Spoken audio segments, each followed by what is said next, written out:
Hey everybody, it's your friend Kevin with another off the chain chat, if you will. First, let me get this out of the way. Thank you to all of you who have liked, subscribed, rung the bell, did whatever you could, and put in your lively comments in some of the videos I've already done. I am so grateful that you just think enough of me to do it, and I just want to acknowledge all of you for that. And it led me to today's topic, which is the light within is not for sale. Now, I was working yesterday with a wonderful client. Well, they're all wonderful,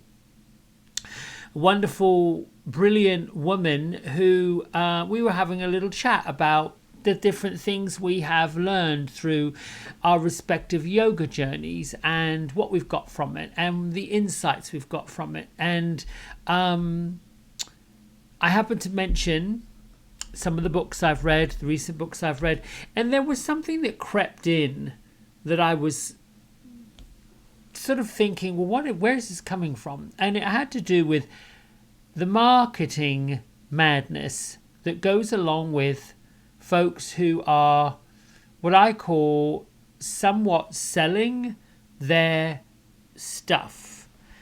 I've got to be careful here because I understand and realize through my own experience there is a very fine line between what is worth and like worth value, there you are, financial value, and the reason behind it. And the reason I'm talking about this is that, as you know, I've taken a number of different classes and I've enjoyed them, great courses, and I've not minded or resented any of the financial exchange that's gone on. And I think, well, you know, within me, there is this, I could call it like a financial boundary. There's what I can afford, what I'm willing to afford, and what I believe it's worth. And a lot of times I've realized that sometimes we spend money, buy something, and realize, well, really, I didn't get much out of that. And for the last little while, I have understood, which is why I've done this little chat, that the message is almost identical. And I found myself chatting with my client yesterday about, you know, it always occurred to me why so many yogis or teachers or people continue to sign up for the same course over and over and over several times. And how many folks tune into these various podcasts, and how much is, you know, driven by this basically digital marketing madness, I call it. And we were led into the conversation that it's somewhat linked to the fear of being left out, that I've got to be part of the in crowd. I've got to be the in crowd. People have got to see me. They've got to know me. And if I don't do this, if I don't sign up for that, if I don't go grab this, if I don't go buy that, if I don't go into, for example, there are many high-end athletic stores that sell goods for people who want to exercise, whether that's a bike, whether it's a yoga mat, or whether it's the clothing. And there's this idea that if we don't have this certain brand, this certain type, this certain thing, we aren't there. We didn't arrive. We haven't got it. And it kind of like smacked a bit because I've been there. I've been there where my ego didn't think I was good enough unless I had this particular thing. Now, there is a brand of athletic wear that I find is well made. I didn't get to that point until I experienced how When something didn't work, wasn't working, wasn't happy with it, no matter how long I'd had it, there was an even exchange and I got a replacement, and it didn't matter. That, I think, was great. The company believed that if you don't like it, if you don't work it, and I'm talking about a yoga mat, we will give you another one. And they did. So for that, I think there's value in it. There was value in all these after sale things. They stood by it. They thought enough of me and they thought enough of their product that said, well, you know what? If it didn't work for you, we'll give you something else. But I'm always thinking to myself now that of different courses, different people, whether it's a set of tarot cards, a book, a talk, a seminar, any of these things, there's this kind of interesting price tag. So my thinking was, I wonder what makes people do it. What's made me do it? Why have I gone and done it? And I got to the fact that there's a light. They talk about this light, the light within, the journey to enlightenment. And the light within, for many people, feel like that is the light of Christ, the light of Source, the light of God, the light of energy. And then it occurred to me that, at some point we're selling it. We're selling that. We're putting that out there for sale. You've heard that term, selling your soul to the devil, which is just, crazy ass quote, cliche, whatever. And then you've heard that, I'm sure you've heard snake oil salesman. This is a person that oversells something where they really don't believe in what they're selling, but they want you to give them money. The light that we have within us is pretty powerful. It is the ability to be able to decide and determine whether this is for our highest good and purpose or not. And I've long since used the phrase, this or something better now manifests for me for the highest good of all concerned. So it is and so shall it be. And I'll say that once again. This or something better now manifests for me for the highest good of all concerned. And so it is and so shall it be. You also have to include yourself in that statement. That came from me taking a course in the 80s by a New Age woman by the name of Shakti Gawain. I don't believe that's the name she came into this earth with. I believe she chose it. She became Shakti Gawain or some other place, some other person. And this has happened a lot. This has been my kind of experience along this light path, this soul path, this journey of mine, that just like actors and actresses, there is a label change, a name change.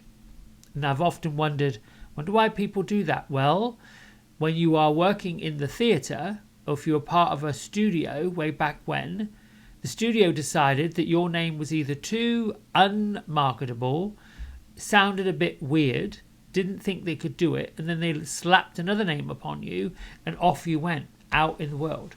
Yes, there are many people that have the same name, so not to confuse the public, let's give you a different name. I myself recently, as recent as this week, went on a search of the YouTube channels to find myself, find my channel, where am I, what am I doing, which led me to understand, wow, the algorithms, unless you're active, commenting, liking, subscribing, doing all these things, you're going to get hidden, buried underneath. Do you remember that line from Dirty Dancing, nobody puts babe in the corner? Well, honey, nobody turns off Kevin Cross's light. It's here, and it's here to shine bright like a diamond. This reminds me of that lovely song that always brings tears to my eyes. If you've ever heard it, you've ever listened to it, many people have composed it, and now I've got goosebumps. There's a song out there, it's a gospel song called This Little Light of Mine, I'm Going to Let It Shine. And any of you who are part of that spiritual thing, if you've ever heard it, and it's usually one of these gospel things, Old Dominion, a lovely gospel group, hymn group, they sing it. Anyway, I'm digressing.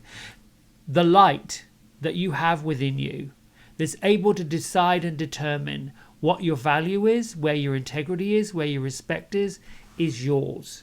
It belongs to you. And my nugget for this little thing today, or this chat today, is to say, don't sell your light out. If you feel like, I need to overthink it, oversee it, overdo it, it's time to take a step back and be asking yourself, is this for my highest good? And is this for the highest good of other people? And if so, what it is? Why? How? Show me. Tell me. This is what being part of spirit world is about. This is what is tapping into that higher consciousness, that higher level of intelligence, which requires all the other clutter, mental, emotional, physical, to move out of the way. Because your guardian angel, we all have one, spirit guide if you want to call it, that's the same thing. The twin soul that is not you physically but you non-physically, it's attached to you, it's part of you.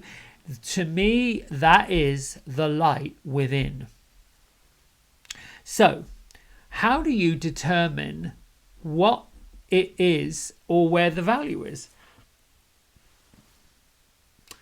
It links to your own worthiness, your own feeling of being worthy, being good enough. That's that big thing. The being good enough or being enough or all of those things are usually linked to most anything and everything that creates a trigger. I shared yesterday that, when I think I'm done, when I come up against a wall, I now know that wall is there for a reason. You got to go over it, through it, around it.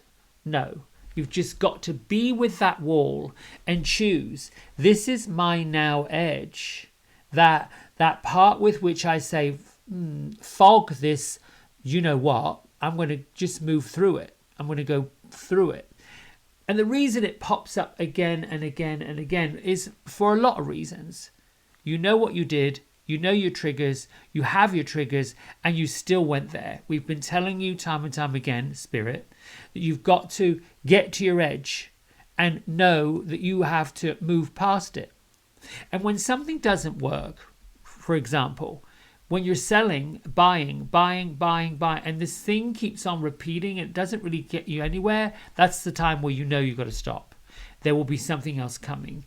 Same with people that are in your lives. The people you knew at 20 years old, if you're in your 50s, you may still know them.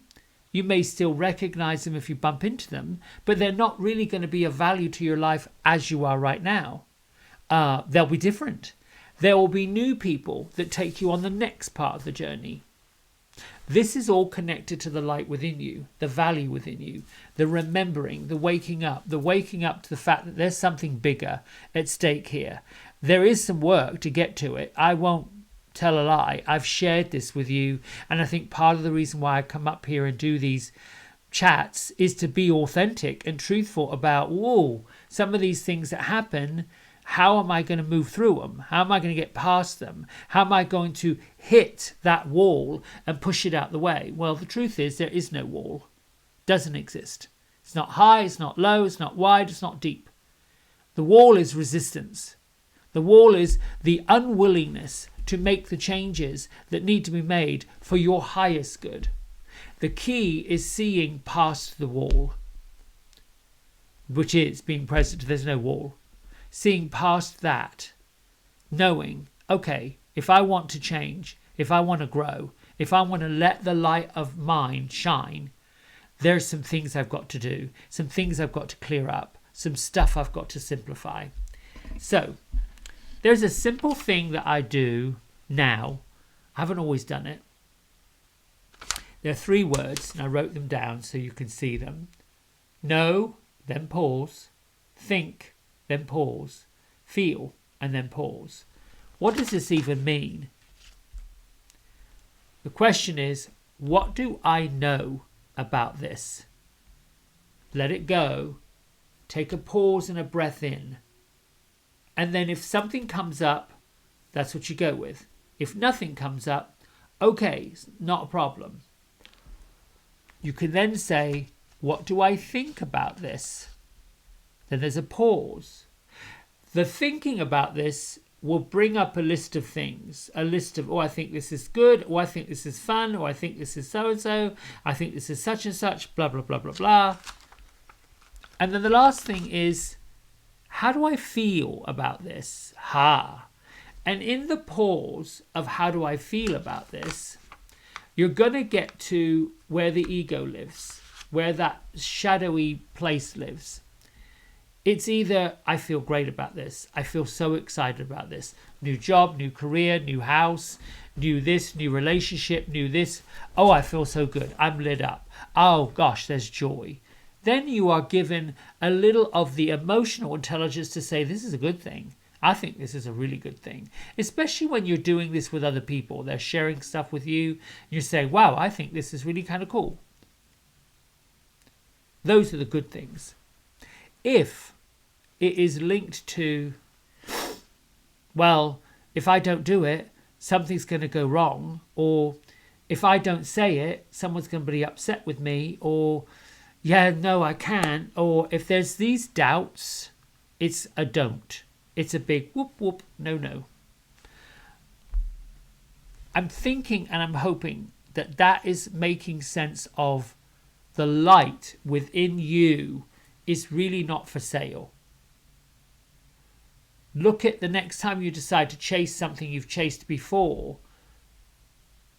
What does my inner being know about this? What does my inner being think about this? And what does my inner being feel about this? And you can choose to say those three things and let them go. The answers will come to you. There is nothing wrong with taking a little bit of time, being still and know, moving all the clutter out the way. Particularly if you're chasing a dream because you think it's what someone else thinks you should do. And this is what I mean by the light within is not for sale. The light, the love, the intelligence, the source energy that comes in you, from you, with you, is not up for grabs, not up for sale. Have you ever noticed how I was talking about this to my delightful client? I'm so grateful for the folks that come and sit in the chair because I get stuff and I really appreciate the intelligence I get from it. You've heard that term where, you know, there are these folks who feel like they don't belong unless they're clamoring onto something or someone. Publishing houses want you to buy. I know I've done it. I'm guilty of it this week, of saying I'd like you to watch the videos, comment on the videos and do something. And I found myself getting a little ooh with that because I felt like, look, you know, if they want to, they will. If they don't, then they won't. And it's okay. It's perfectly okay. I'm almost okay with rejection. I don't like it 100%. Especially if you put in all this effort and it's like, well, where am I? What am I doing? So anyway, I hope that's making sense to you. Comment, let me know, tell me what else you want me to dig up. And if this is helpful, if it isn't, I'm okay with it. We can move on to something else. But right now, we're going to get to these delightful cards. Let's go over to my little upside down glass. Do you like? I like how I just make this whole little room into something. Oh, look at all these wires. Talking about clutter. That doesn't look very good. See, here we go. That's it. Out the way. Bye-bye. Oh, there you go. Now, I promise you, up behind all these cameras, there is what seems to be a pile of plaster of wires, but I do my best to try to keep that all tidy. All right, here we go. Father in the sky, Mother in the earth, angels, ancestors, Christed beings, source energy, thank you for revealing to me and the world what you'd like for us to know. I'm loved one in heaven, so that means somebody's here. For me, that would be Granny. I don't know who that would be for you. It could be anybody. Okay. Bring us a message from the loved one in heaven that we can go about our day that links to what we're talking about here. It gives people a little bit of hope to move through. Okay, enough of that chattering, Kevin. There's a card. Boom, boom. Focus your mind. Now, focusing your mind came up before. This is like the second time in a little while this has popped up. What I like about this is we've got the sacred geometry. Let me pull this up onto here a little bit more. That sacred geometry, which is that little design with the light in the middle and then the various chakras. And basically focusing your mind. Thank you, angels, for helping me focus on my priorities. That goes right along with the know, think, feel. And for me this week, it's been about I've leveled up. I've got to a new level. I am focused and committed with what I'm putting in my body, focused and committed to knowing the difference between a processed food and real food that my body can use, focused and driven to saying, okay, I haven't been all that great physically with my body, and this was the consequences. Now it's time to get real. And if I look at it, well, how does that couple with the loved one in heaven? Because all of our loved ones that have passed and gone into spirit world, non-physical, still want the best for us. Uncles, aunts, grandparents, parents, sisters, brothers, all of these friends that have left and have come out of their physical world and are now living in the non-physical, they are always wanting what is for our highest good. Let's read what Kyle has to say about loved one in heaven first, and then we will get to the next one. There we go. The angels are bringing through a loved one who is in heaven at this time. They want you to know that their energy and support are always with you. Your loved one in heaven is drawing extremely close to you and wants to help you heal any remaining pain or feeling of separation that is within you, within your heart. Take time to acknowledge and remember all of them, for this will allow you to feel their love. So the energy of the loved one wants to help you move forwards in a loving and safe way. If there's someone on the other side whom you miss or have got unfinished business with, this is your opportunity to make peace with them. Know that they're offering you their love to help remove anything that's holding you back and are asking you not to feel guilty at all about anything at all. They found eternal peace in heaven with the family who went before them. Let's see what focus your mind is. We read this the other day, but I want to get refreshed on it. Your angels can see that there's much on your mind right now. Lots going on. At times it's difficult to focus on one thing, or particularly the most important thing. So right now, your mind might seem like it's all over the place, and maybe even thinking about the worst possible outcome of a situation. You're being encouraged to think about what you do want so that your intentions are set on the highest outcome. Angels can see that there's too much going on in your mind and it's taking you away from what's truly your priority. They want you to come in. They want to come in and help you focus so that you can be at your best right now. So take a moment to let go of the challenging and negative thoughts because they're not serving you. It's time to refocus in a loving and positive way and let your angels help. I don't think I could have been much clearer than that. Focus, focus, focus. The light within isn't for sale. The light within shines brightly like you do on everything that you want, everything you need to do. You have to move out the clutter that gets in the way. All right, my friends, until next time, I love you and thanks so much for tuning in. Bye.